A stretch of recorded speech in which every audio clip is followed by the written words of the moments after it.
anyone who's coming up here to take an important position like the head of Stratcom in charge of 41,000 people, it's an extremely big deal. Out of a military of 1.3 million people, we only have 38 four-star generals. I think it's a very rare thing to be a four-star in the U.S. military.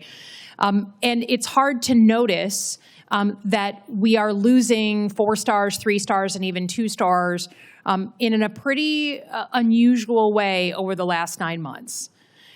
Just in those months, we have lost the chairman of the Joint Chiefs, the Chief of Staff of the Air Force, the Vice Chief of Staff of the Air Force, the Vice Chief of Staff of the Army, Chief of Naval Operations, Commander of Cybercom and Director of NSA, Commander of Southcom, Commandant of the Coast Guard, the SMA to the SecDef, the Director of DIA, Naval Special Warfare Commander, the top Army lawyer, the top Air Force lawyer, representative to NATO, the Joint Staff Director for J5, the Joint Staff J3, and the Chief of Naval Research. By my count, that is 17 GOFOs, general officers, who have been removed from their positions or retired early in 9 months.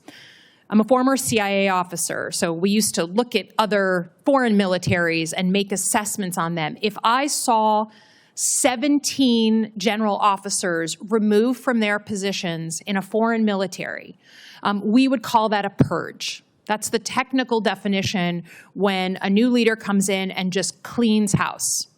The places where we've looked at these kinds of things are places like China, right, where they remove large numbers of officers at one time. I used to work on Iraq. They would do the same thing. It is very clear that the Secretary of Defense is trying to reshape the department in ways that are very different than previous administrations, and he is critical of anyone who takes issue with him, his leadership, or decision-making of him or the president.